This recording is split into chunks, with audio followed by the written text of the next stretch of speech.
Soybean के बारे में जो आखिरी प्रश्न उन्होंने कहा प्रोटीन के बारे में और डायबिटीज के बारे में, दुनिया में अभी ऐसा कोई अध्ययन नहीं हो पाया है जिससे ये सिद्ध होता हो कि सोयाबीन से डायबिटीज ठीक हो सकता है। सोयाबीन से डायबिटीज ठीक होने की बात कुछ वैज्ञानिक कहते हैं, लेकिन अभी कुछ सिद्ध नहीं हुआ है और इसलिए दवा के स्वरूप में और मेडिसिन के रूप में अभी तक दुनिया में कहीं कोई उपलब्ध नहीं है। ये कल्पना जरूर ऐसी है कि सोयाबीन में जो कंपोजिशन है शक्कर का, जो शुगर का कंपोजिशन है, जो फ्रक्टोज है, उसमें ग्लूकोज है, फिर प्रोटीन है, फिर कुछ और भी चीजें, फैट भी है उसमें थोड़ा सा, कार्बोहाइड्रेट भी थोड़ा सा है। तो ऐसा माना जाता है कि उसका जो कंपोजिशन है उस कंपोजिशन से शायद डायबिटीज की बीमारी को कंट्रोल करने में मदद मिलती हो, लेकिन अभी ऐसी कोई सिद्धि प्राप्त नहीं हुई है, ना भारत के वैज्ञानिकों को ना दूसरे देशों के वैज्ञानिकों को। ये चर्चा चल रही है, पुस्तकों में चर्चा है, पत्रिकाओं में चर्चा है, अखबारों में चर्चा है, लेकिन सिद्ध नहीं हो पाया है। और प्रोटीन के बारे में तो सिद्ध हो चुका है। सोयाबीन द्वारा जो प्रोटीन मिलता है वो किसी जानवर को मिले या किसी व्यक्ति को मिले, वो प्रोटीन बहुत ही जटिल होता है। और जटिल प्रोटीन जो होता है माने बहुत कॉम्प्लेक्स है वो प्रोटीन, और वो जल्दी से पचता नहीं है। माने हम दाल खाते हैं, दाल में से प्रोटीन हमको मिलता है, वो प्रोटीन जितनी आसानी के साथ शरीर में काम में आ जाता है उतनी आसानी से सोयाबीन का निकला हुआ प्रोटीन शरीर में काम नहीं आता। बल्कि सोयाबीन का निकला हुआ प्रोटीन एक तरह से शरीर में स्टोरेज के रूप में इकट्ठा हो जाता है। जैसे हम कोई चीज स्टोर भंडार करके रख लें, वैसे एक भंडार जैसा बन जाता है, उसका उपयोग नहीं हो पाता शरीर की ऊर्जा के लिए। इसलिए वैज्ञानिकों का ऐसा मानना है कि सोयाबीन का जो प्रोटीन है बहुत संश्लेषित है, बहुत जटिल है, बहुत मुश्किल है। इसलिए दुनिया भर में सोयाबीन खाने की बात कहीं नहीं कही जाती। अमेरिका में लोग कभी भी सोयाबीन नहीं खाते, यूरोप में कभी भी लोग सोयाबीन नहीं खाते। मैंने आपको कल उदाहरण दिया था कि यूरोप में सोयाबीन खाया जाता है, सिर्फ जानवरों को खिलाया जाता है, और खासकर जानवरों में भी गाय को कभी नहीं खिलाया जाता, क्योंकि गाय को तकलीफ होती है सोयाबीन खाके।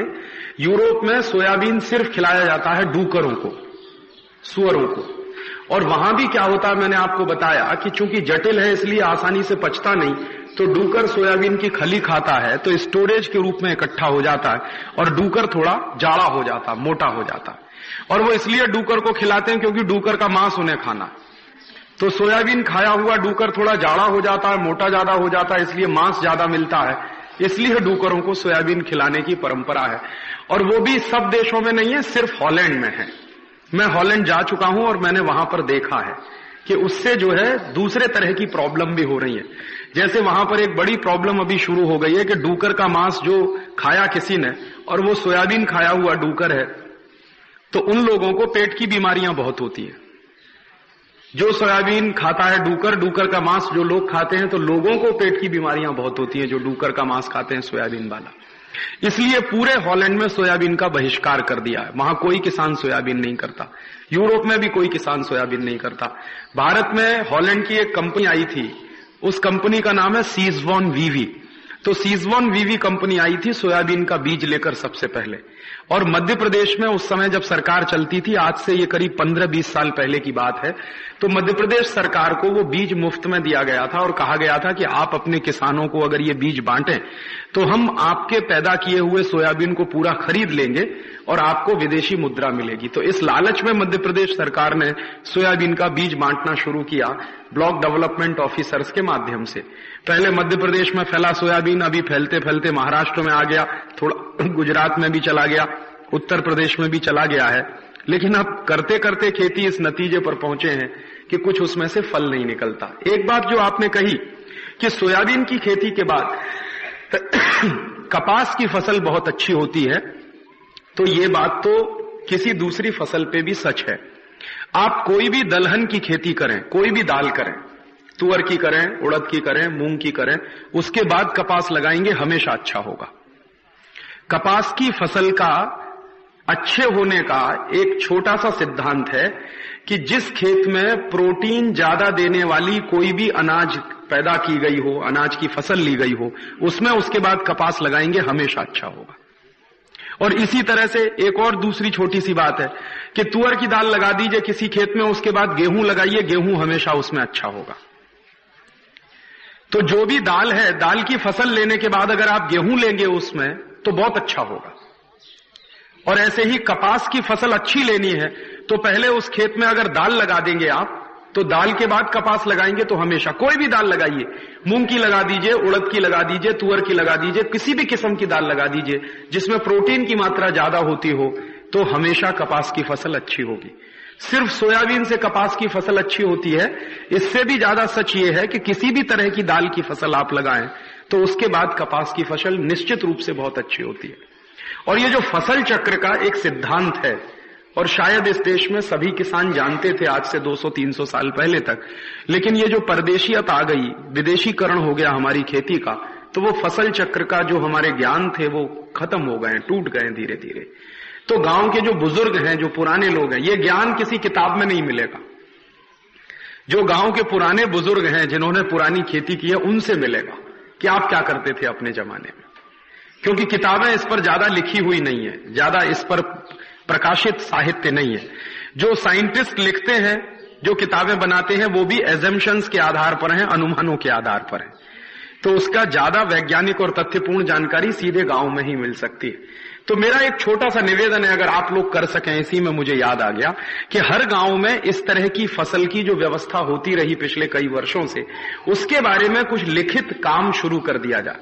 जैसे मुझे दिगरस गांव में, दिगरस गांव में 10 तरह की फसलें होती हैं या 50 तरह की फसलें होती हैं।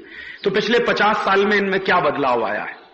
50 साल पहले ये फसलें किस तरह की, 50 साल के बाद किस तरह की फसलों का प्रतिनिधित्व ज्यादा हो गया है, किस तरह की फसलों का परसेंटेज बढ़ गया है।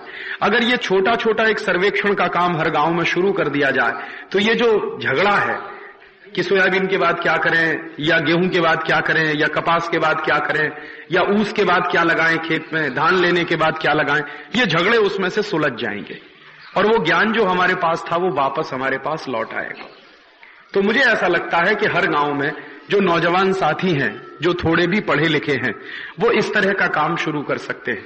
और इस तरह का काम शुरू करने में गांव के जो बुजुर्ग लोग हैं, जो वडील हैं, उनकी बड़ी भारी मदद हो सकती है, जिन्होंने पिछले कई सालों से खेती की है, जिनको इस बात का अंदाजा है। तो मुझे लगता है कि इस तरह का प्रयास शुरू होना चाहिए। और कई बार किताबों में, खासकर पत्रिकाओं में, बहुत बार ऐसी माहिती आती है जो विदेशों से इंपोर्टेड होती है। सोयाबीन के बारे में जितनी माहिती भारत की पुस्तकों में छपती है, सब विदेशी माहिती है, क्योंकि सोयाबीन हमारी फसल कभी नहीं थी। ये हिंदुस्तान में 20-25 साल पहले कोई जानता भी नहीं था कि सोयाबीन क्या होता है। ये पूरी तरह से इंपोर्टेड फसल है और इंपोर्टेड कृषि का ये जो है पद्धति है सोयाबीन पैदा करने की। तो ये जो विदेशों से आने वाली जानकारी है, उसको सीधी तरह से कभी स्वीकार ना करें, क्योंकि जरूरी नहीं है विदेशों में कोई एक जानकारी सच हो, वो हमारे यहां भी सच हो। बिल्कुल जरूरी नहीं है। हो सकता है वहां बहुत गलत हो और आपके यहां सच हो जाए, हो सकता है वहां सच हो, आपके यहां गलत हो जाए, क्योंकि फसल चक्र जो होता है वो मौसम के हिसाब से बनता है। और फसल की किसी भी स्थान पर उत्पादन की जो शक्ति होती है वो वहां की स्थानीय मिट्टी और जलवायु के आधार पर बहुत निर्भर करती है। तो हॉलैंड के लिए कोई बात एक सच हो सकती है, वो भारत के लिए सच नहीं होगी। हॉलैंड का मौसम एक तरह का है, भारत का मौसम दूसरी तरह का। तो सोयाबीन हॉलैंड के लिए बहुत अच्छी फसल मानी जा सकती है, भारत के लिए जरूरी नहीं है कि बहुत अच्छी फसल होगी। इसलिए परदेशों से कोई जानकारी आ गई है और उसको हम सत्य मान के काम करना शुरू करेंगे तो कई बार धोखा उसमें ज्यादा होता है। उसको अपने विवेक से परखें और अपनी बुद्धि से उसका टेस्ट करें और उसके बाद उसको समझने की कोशिश करें और तब उसको फॉलो करें। तो